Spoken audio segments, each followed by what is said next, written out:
Alright, got all the body work done on the block here. I'm happy with it. I mean, I finished this side here where all the factory marks were, and the gouges down here, and on the side here, and all this. So the block's going to look pretty good. I was going to paint it today, but it's a little cool out, you know. I paint everything outside, so let's take a walk out here. See?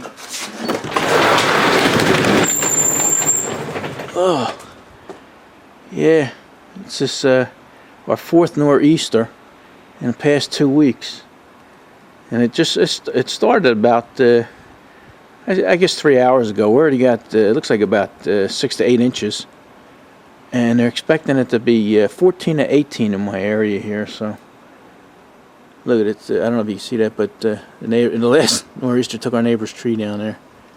But anyway, no worries. We'll find something to do.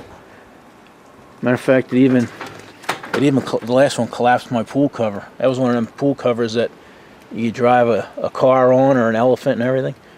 Pretty though, huh? Look at the trees. All right. No worries. We got something else to do. All right. Since we ain't gonna be doing any painting today, what I'm gonna do is I got this backing plate here. And if you guys remember, it goes here where this big hole is, and this is the bearing actually for the crank and stuff. And this sits on there like that, and the coil is supposed to go here, and the points go here, and the housing bolts onto that. You know what? I bet you I got one on the floor here. Yeah, there you go. Here's one. Let me throw this on the bench. Oy, oy, oy. Alright, yeah, this is what usually goes there, but we don't put them on there because you see it blocks everything. You know, you do all that work and everything. Why block it with a housing and magneto? So we don't use a magneto. We use our own ignition, and the coil we don't use, and none of this. We don't use any of that. So what I'm going to do is I'm going to cut all this. You can see on the back. It's actually I'm just going to save this circle because it has a good bearing in there, or bushing, whatever you want to call it. And then we'll do some body work on this and fill these holes in these little journals and stuff. So, alright, well, I got you up here. Get this out of the way. Well, these things weigh about 60 pounds. Yeah. I was trying to decide what kind of carburetor to use. I got a whole bucket full of them here. One of our buddies sold this bucket to me.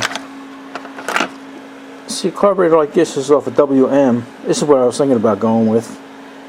But even this, let me swing it around here. This may still be a little too big because it'll be sitting back. It'll be sitting in the front here on the head.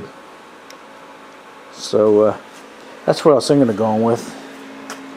But then I was looking to see what else we had here. And this one ain't much smaller. This is off a WM. Not much smaller, but it would be a little better. So I'll run it past Mike, see what he thinks. We'll figure something out. Yeah, I got this bucket here from a buddy of ours. You know, you go on eBay, a carburetor like this will cost you about 50 bucks. And it was at the end of the show, and the guy's one of our friends, Charlie Stewart, and he helps us out a lot. And he's got good prices on everything. This was $20, and he had another one. You know, these are like show prices. This one was $10. I don't know why, because it actually looks better than the other one. But and he had a whole bucket full of these, and he's ready to go home.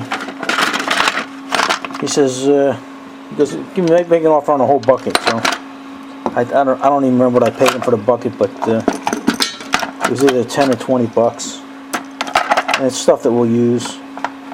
But anyway, Charlie, he's a big fan of ours. He watches all our stuff, and he likes all the stuff we build, and he supports us. He's not a YouTuber, but if you're watching, Charlie, thanks for the support, buddy. We appreciate it. He even threw in the salad bowl here, whatever this thing is. All right, let's let's get cutting on this thing and see what we can do with it. It's interesting. I never really looked into this bucket. I bought it because I seen it had one of these WI carbs on it, and that's what I was looking for, and the price was right. But I'm looking at this, and it had the 2 WIs in there.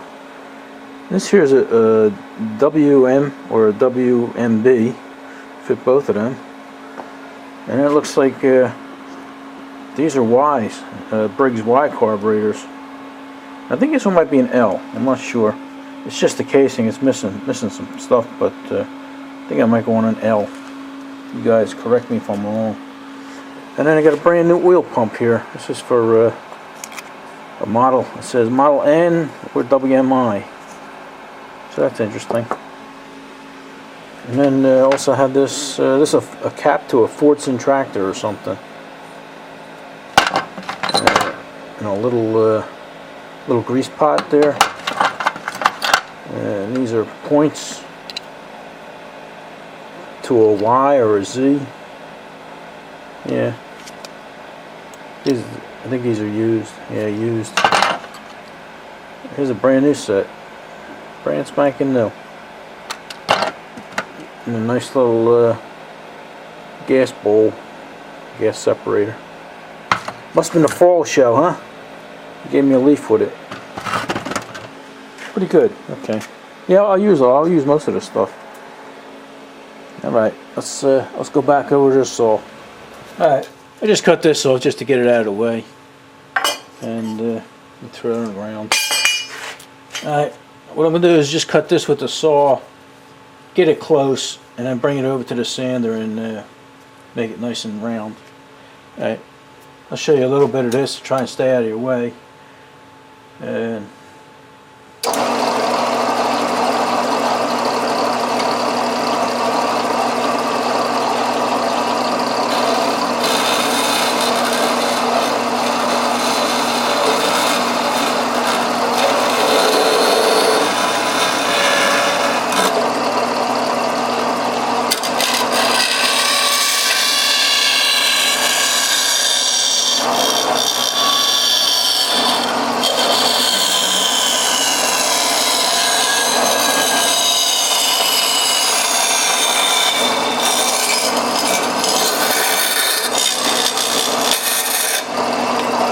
try this at home.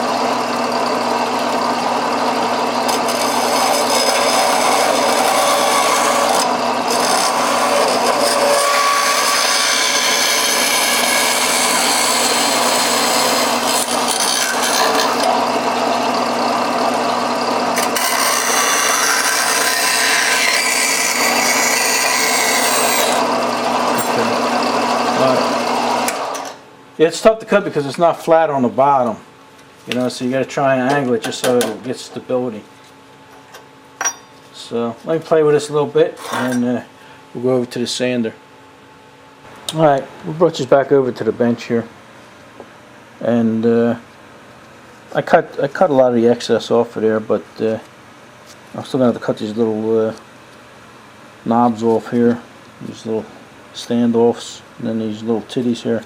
Grind them down. But this is where we got to go. We got to go right up to this machined edge here, because that's where the edge of the block is. Let's see if we can do this with one hand, left-handed. There we go. You should put that in perfect, you know, because it's like a machine finish. But okay.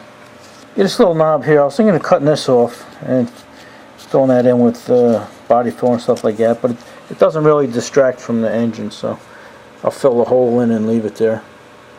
And then when we get done, I'll have to fill this little gap in here and then this hole, and then that's a little bit sunk in, so we'll be doing a little body work to that. But if you look around the back here, you can see that meets up right there. So I'm going to cut a little more excess off, and then go over to the sander. Almost there.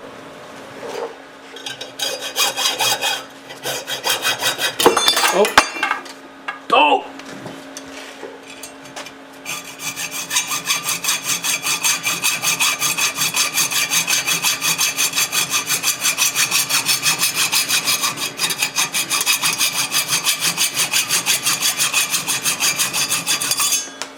Old school. Okay. Yeah, my sanding disc here is a little worn down, but I'm glad it's that way because I don't want to take this aluminum, and I don't want to take off too much of the time. And instead of just sitting it here because you got a knob on the bottom, I'm using a piece of a roll of tape here. That'll give me a lot more stability. All right, let's cut a little bit, see what it does.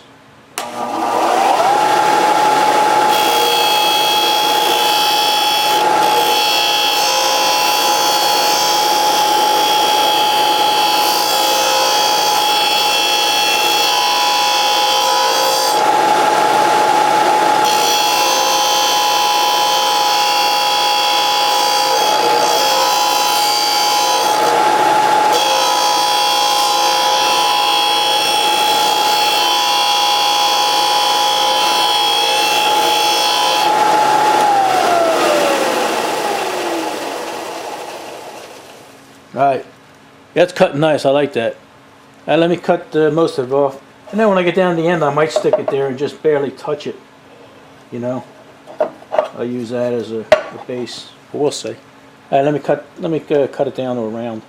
Alright, I got it to just about perfect, just about where I want it. But it still has to come down maybe, Christ, 128th of an inch or something. So I'm gonna do it this way without the tape.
I think I'm where I want to be.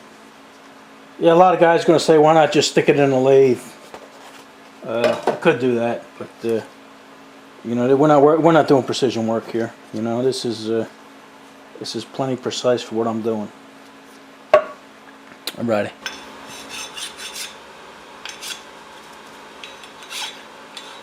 Oh, hey there! I didn't see you guys come in. What I'm doing is just I'm finishing off the edge here, and should be pretty good. There you go. You know, Road King says, "File is your friend." Lyle the file. All right. Yeah, I never met a file I didn't like. All right. I don't know if you can see, but these are them little standoffs. One here and one here. And we got them filed flush.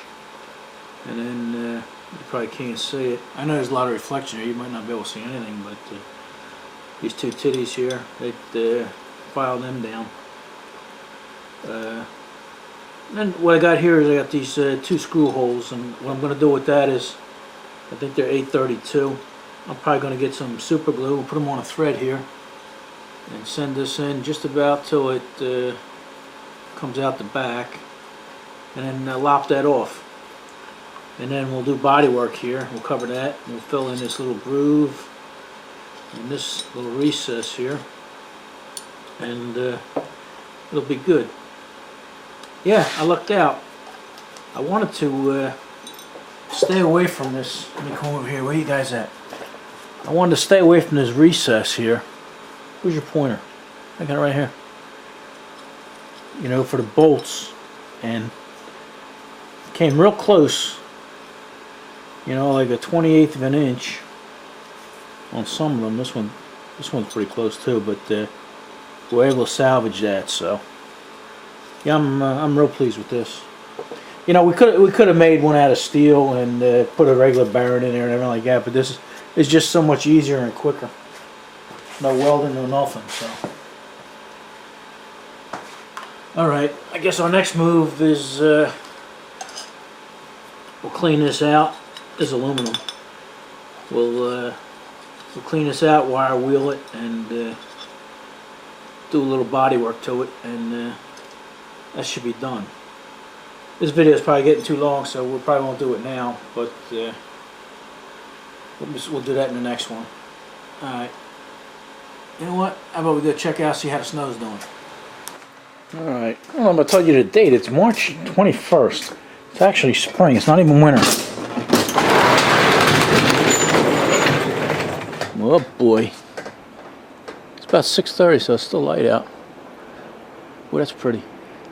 Yeah, look at the truck. The truck's got about, I'd say at least maybe 12 inches. Take a look out back here. Yeah, it's pretty, but wow. And my Douglas firs. And things are about 40 foot tall or more. Take a look back here. Here's the palm tree. Oh well. Alright. I guess that's going to be enough for this. See you guys later.